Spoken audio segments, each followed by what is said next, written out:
Thank you so much, Adriana. So great to see everybody here today. Looks like we still have people joining on. So hopefully they'll not have any issues here, but I'm really excited to be with you all today. I know there's a lot of familiar names on here. We've got a bunch of our customers and partners and education providers on here, and lots of new folks too. So I'm very excited about this. As Adriana said, I'm Debbie Gordon. I'm the founder and CEO of Cloud Range, and we have a lot to talk about today. I know that most of you are leaders in security, and that job is getting it's tough to begin with, but there's a lot more responsibility in that job as well now. And so today we're going to focus on how to hire, develop, and retain talent to continue to grow world-class security teams. So as Adriana had mentioned a few minutes ago, you'll learn a little bit about how to use assessments to make better hiring decisions, because that is, something that is always a struggle. Is who do you hire? Are they the right person? Are they going to stick around? Are they a great fit? So we'll share some resources on that. We'll also talk about how to accelerate new employees' time to value. So once you get somebody hired, how do you make sure that they are productive as soon as possible?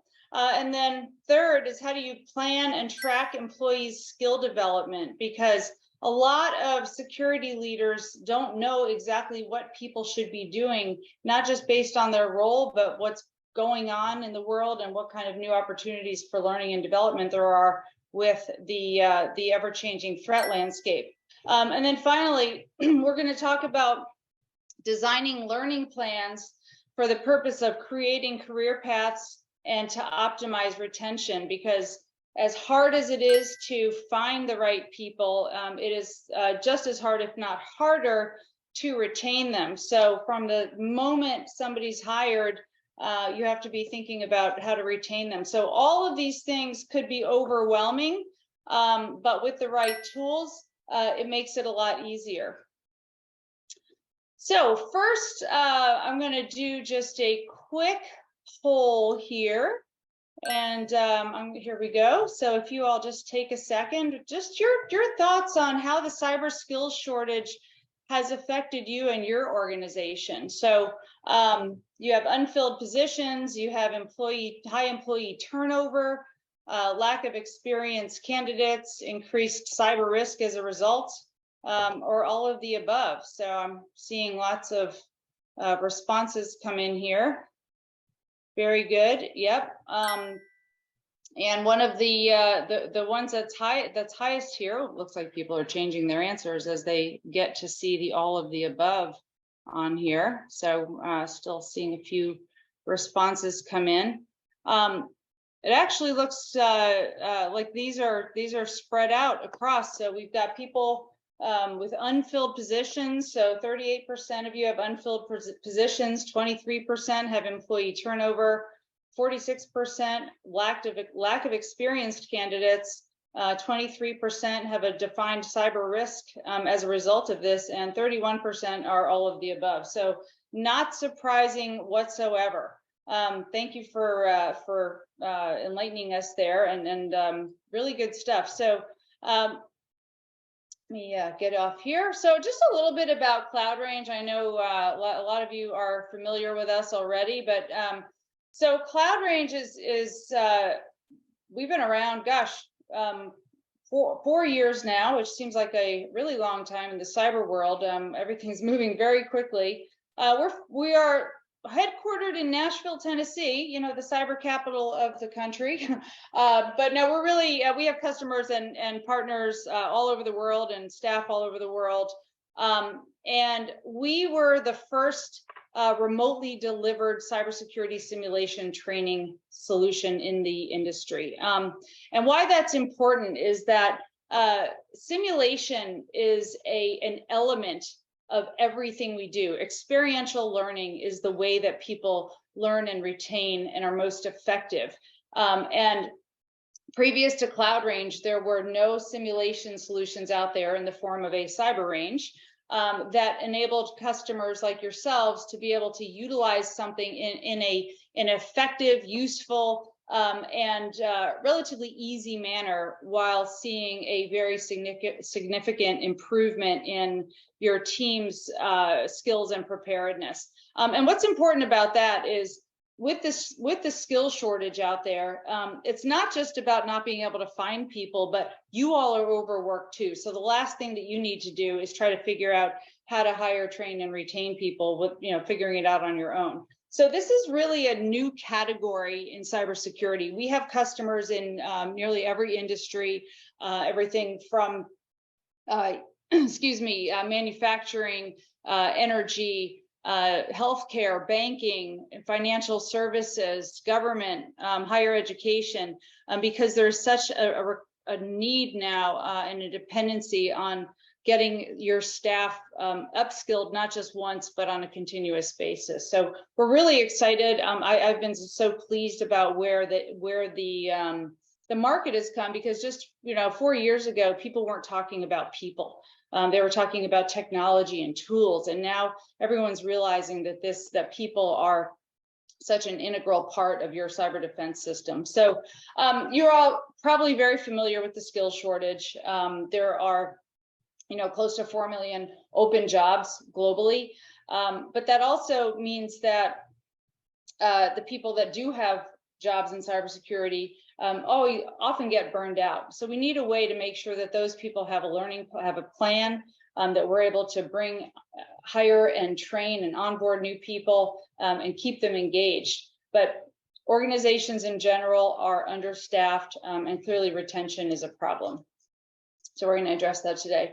These are some of Cloud Range's customers. As I mentioned, we cover so many different industries, and also the skill levels of the companies, of the teams that we work with and support range. We have customers who have extremely green cybersecurity teams. We have some that are extremely advanced, and we have, for most of them, they're very hybrid. You have a mixture of people who have been there a while and have more experience than people that they're bringing in. So it's important that all training programs are adaptable.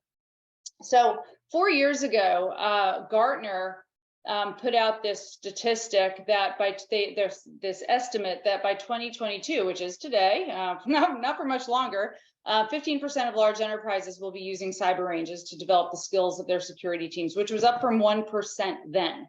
And that's been 4 years.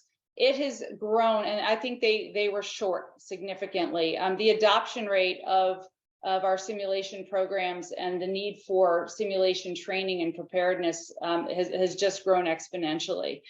So I'm really glad each of you are here today, because you're obviously you know the importance of this. And the other thing is that when we think about the skills shortage, it's really an experience shortage. People can have skills, they can go to school, they can get a certification, they may have individual skills, but do they have experience? Do they have the experience of knowing what to do and when to do it and why to do it versus just having a finite skill? And people are only as good as the experience they have. So it's nobody's fault that somebody doesn't have experience. I mean, I love the fact that so many of the leaders we work with, they're not ashamed of the fact that their folks are inexperienced. It's not their fault. And you certainly don't want to wait 4 years for your people to get experience on your production network, because that's not safe. So the skills shortage obviously has a lot of implications with, obviously open seats, some of the things in the poll. People get burned out. There's no career path. Retention is tough because people can go across the street for some more money, and it's just a revolving door. And obviously, the worst part about it is the vulnerabilities in the security posture when you don't have enough people who are trained, experienced, and ultimately engaged. And it does provide create an increased strain on budgets. So lots of different pieces of this. When you're searching for the talent that you need, everyone is out looking for that purple unicorn. And I think we all know that the purple unicorn simply doesn't exist. For a long time, companies used to put out job recs and requirements that had, all these different degrees, number of years of experience, years with specific technologies, and they were alienating so many potential candidates, because the unicorn just doesn't exist. So a lot of companies now have been removing, and this is a good thing, removing some of the requirements, such as a 4-year degree, such as number of years of experience, and we're giving them the tools to be able to assess the people and make sure that they know where they're starting, so that they can have a plan for success, because we know that purple unicorn simply doesn't exist. So your role as a security leader, I know we've got a lot of CISOs on the call here. There are the fundamental pieces of your role, and ultimately is risk reduction in your company. You're a security expert, both internally and externally. You're hiring security staff. You're an advisor to the organization and to the board. You're aligning objectives and activities. There's so much, and I don't need to tell you that. But what is new and different is that we and you cannot depend on HR anymore to define, identify, and hire the right people. It is now the role of a CISO to be responsible for that. And that may not be something that is on paper, but the responsible, and which they are, responsible CISOs that I see know and accept the fact that they have to take this on. And so we are really excited about, giving tools to you to be able to do this, so that you can continue to do what you do best, because we are, big believers in everyone should be in their highest and best use. Probably very few people, if any, on this call signed up to be a CISO or a security leader and knew that they were going to be in the learning and development field. And so that is just a necessary part of the role now. So there are a lot of security leaders. There's I say 2 original buckets: people who focus a lot on process and compliance, and people who focus on technology. They think technology solves all problem. And then there are the folks more and more today who know that people are an integral part of your security stack. So having a balance of people, process, and technology in your practice as a security leader is going to make your life a lot easier. And of course, people are the greatest asset in your security stack. This is something that has been overlooked up until the last few years, but regardless of how much automation there is, how many tools you have in your stack, and how many things you keep adding, people are your greatest asset. And so what we're seeing every single day is that there's budget shift from technologies and things that are in your IT budget to moving it toward the development of your security program via your people. So, instead of having more tools in your stack, how do you maximize the ones that you already have? And that can be done by ensuring that your people know what they're doing, that they have the talent, not just to use the skill, not just to use the technologies that are in your stack, but to perform as a team, because as you all know, cybersecurity is a team sport. And so these are the folks that need the most investment, and they're the ones that need also the most nurturing. So the real solution here is that you have to grow your own. That purple unicorn, as we know, simply doesn't exist. You have to develop your own folks. You can't just wait for them to magically appear. Higher education institutions are putting out a lot of graduates, but I can't tell you how many times I get hit up on LinkedIn by somebody who says, "Hi Debbie, you don't know me, but I got my degree in cybersecurity. I have these certifications. I've even had an internship. I can't find a job. Why? What am I supposed to do?" And so there's another problem here, which we're helping to solve in the higher education space, is ensuring that students have experiential learning and the ability to do a job using simulation, using our cyber range in the higher education environments, so that when they do apply for a job, they've actually done the job before in a simulated environment. And this has been effective. So for you all, as you as you wait for people to come out of these programs, you still have to acknowledge the fact that the people are not going to have enough experience today and tomorrow. And so having a plan to grow your own is, we don't want it to be as overwhelming as it could seem. And so how do we do that? So here's some takeaways for you. So number one, there are 3 areas of learning: knowledge, skills, and abilities. And for those of you who are familiar with the NIST framework, you're probably familiar with these 3 things, otherwise known as KSAs. So just to give you an analogy, knowledge is things you learn by reading, listening, watching, and I like to use sports analogies. So knowledge would be knowing every word and rule in the rule book of baseball, for example. So you know, but maybe you've never played before, but you have extreme knowledge on that. And I think we all know people like that. And then skills are things that you have individually. So in baseball, it would be, how to hit a ball with a bat, how to slide into a base, how to catch a ball. Those are individual skills that somebody can do, but it doesn't necessarily mean that they're going to be great at the game. And it may not even mean that they've even never played in a game or know how to play in the game.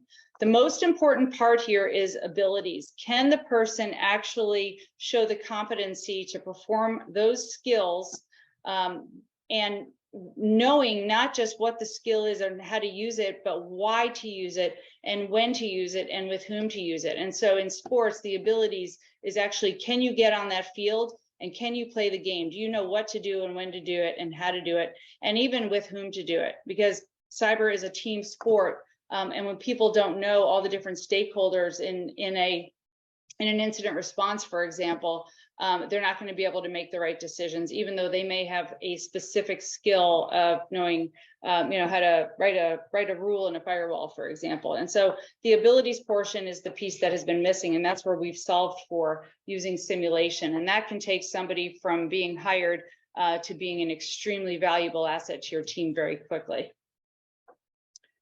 So we've developed something called the Cyber Learner Lifecycle, and I'm sharing this because I want everyone to know how we think about a cyber learner. And so this represents what a person goes through in any part of their journey in cyber. So it doesn't necessarily need to be somebody who is already employed in cyber.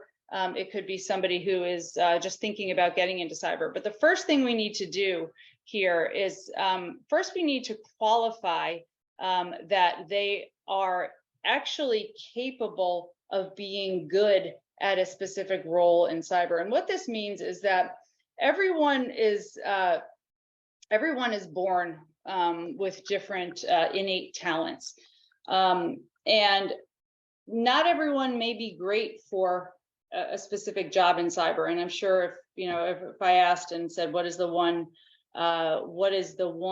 role that people think about when they want to get into cyber? They usually want to be a hacker, or they want to be a pen tester. They think that that's what it is. But in fact, there's not. There's offensive operations, there's defensive, there's design and development, there's analytics and forensics. And each of those areas requires different parts of the brain. And so the first thing to do, whether it's a student deciding to get into cyber, or somebody that you are considering hiring, either new to the company or maybe moving from marketing or HR into cyber, is are they cognitively and innately capable of being good at this? And so we have an assessment called the Right Track assessment, where they don't need to know a single thing about cyber. There's cognitive tests that they go through, and they're actually kind of fun and will make your brain hurt. But they'll tell you and plot you on a matrix of where your strengths are, and then provide a prescription for, here are the different roles you'd be good at based on these cognitive areas, and then here's the learning path that you would need to go on. So the second thing, once we determine that somebody is actually good, and by the way, let me go back here. If anyone wants an assessment, email. The email will be at the end of the session here, but it's info@cloudrangecyber.com.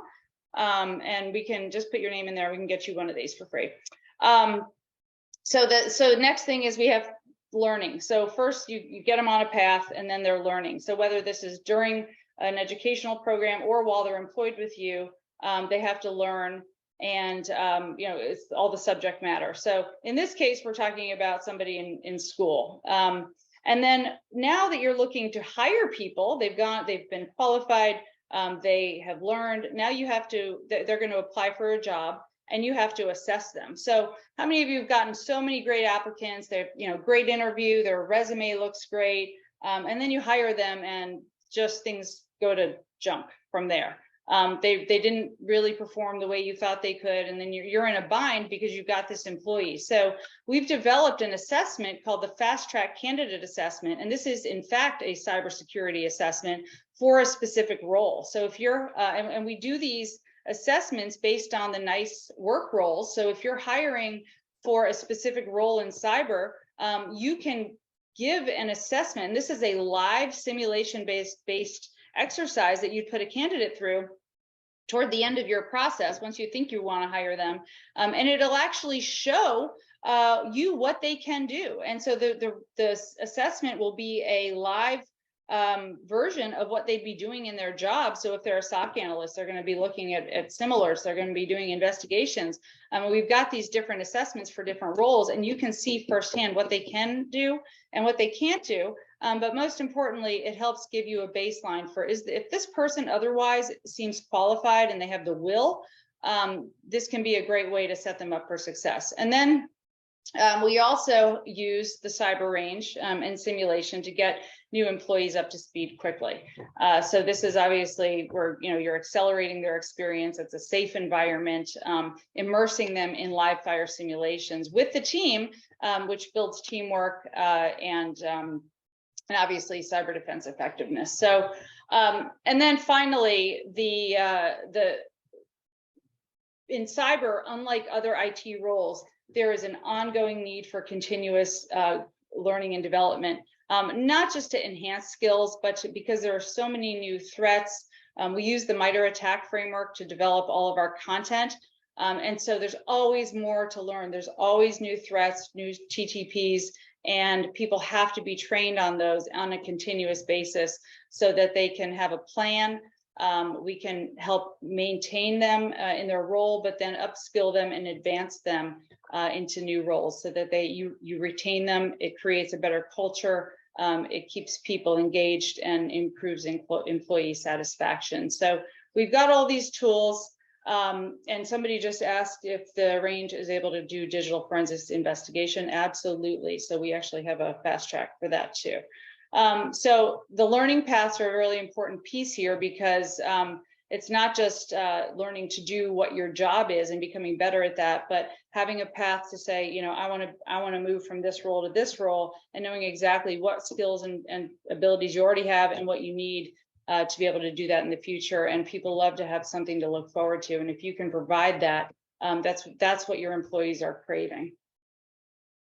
So ultimately, this results in a culture of effectiveness, continuous improvement, and retention. So here we are solving for getting the right people in place, having them be engaged, be upskilled for the role that they're in, and continuously skilled and developed for future roles within your company.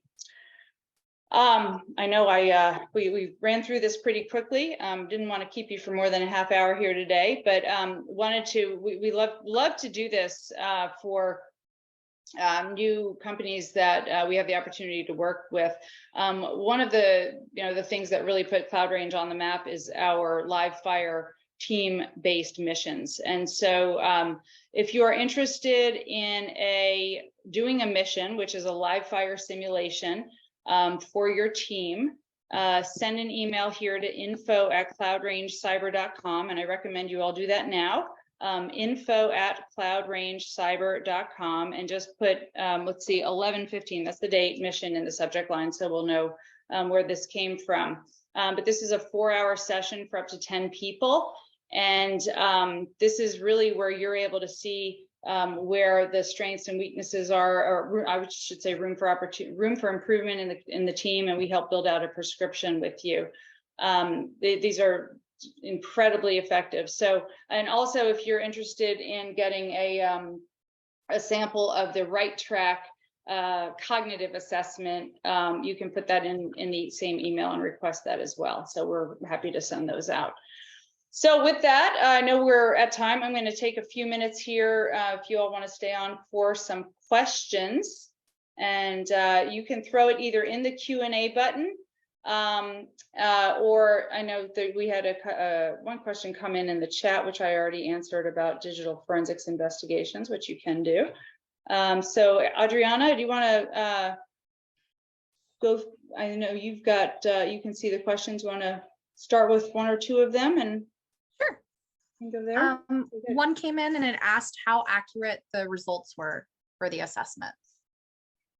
Oh, so, well, actually, we'll be happy to share the full documentation on the development of the assessment with you if you have lots of reading time. But there is a 97% accuracy rating of the the Right Track assessment. This is the cognitive assessment to say somebody is wired to be good at a job. And so, you know, one of the reasons people don't stay in their job is that they're just not good at it. And the reason people might not like their job is because they're not good at it. People don't like things that they're not good at, and they might not know why. So this has a, you know, it will save you so much in placing people, even if they might have experience or might have the right certifications. You want them to be set up for success, not just in the role they're being hired for then, but in future roles in your company too. Good question. Another question was asking about custom learning plans, if that was an option. Yes, actually, yeah. So we have what's called our performance portal. This is a proprietary, it's an LMS that we built as a proprietary system that we're able to, and it's something you can do within the system, is based on somebody's role and future roles, create custom learning paths. So there's default learning paths that are based on the NIST framework and the work roles, but then, you know, not every work role is the exact same. You know, a SOC analyst in one company isn't the exact same as a SOC analyst in another company. You may be using different tools. There might be a little of this, a little of that.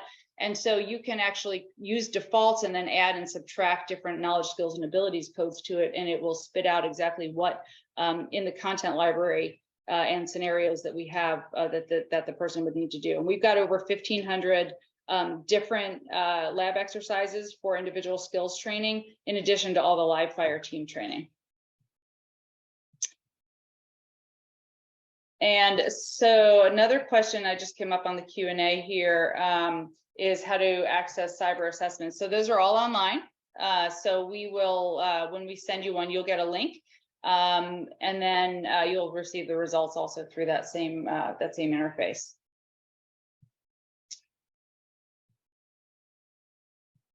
And Andre, your question about new roles coming about in the security team that people should look out for in hiring or to hire for themselves. So Andre's asking if there are new roles emerging, and there are.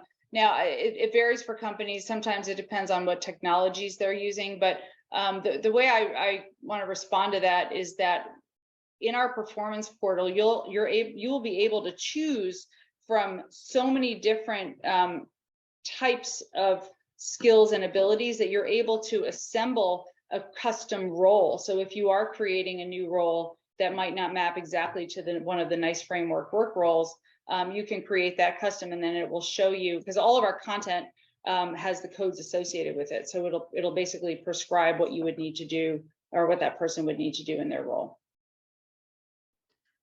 And one more question to tie kind of all of it together. Someone had asked, can we see progress? Yes. So in a learning path or a learning plan, you're able to see what people have done, what they've accomplished, and how that relates to what they should do in that role. So there's a delta. So if they have 100 KSA codes that are necessary to be successful in their role, and they've done 70 of them, you'll be able to see how they're progressing on getting up to that 100. And then also how they're progressing toward future learning or future roles that they may have learning paths associated for. But most important here, as it relates to risk for your company, is that the live fire simulations, those are where the rubber meets the road. That's, remember, the baseball practice and getting out on the field. That is where everything is put into action, and we're able to show progress on those. So how, not just mean time to detect and time to respond, but how does the team perform month over month over month over month using simulation so that it's safe, but being able to treat that as a leading indicator of a decrease in cyber risk. And that's very, very powerful for you all, because that enables you to bring data to your board in a very simple and understandable way that shows, here's what we're doing, here's the progress that we're making, and look how our team is improving to reduce risk. So very, very powerful. We're also going to be launching a new version of our platform in January, which is going to have that out of the box. And January is right around the corner, so we're really excited about that. So I know we've gone a little over, and I appreciate everyone staying on. If you, again, want to send us a message here at info@cloudrangecyber.com, we would be happy to get you an assessment and talk with you about the training mission as well for your team. And I want to just thank everybody, every single person on here. You guys have it right, because this is something that's not going to fix itself. Your role is getting more and more complex, not just because of the cyber landscape, the threat landscape, just because of the additional responsibilities. So we are here to help, and we just look forward to continuing to work with you all. So thank you very much, and we will see you all soon.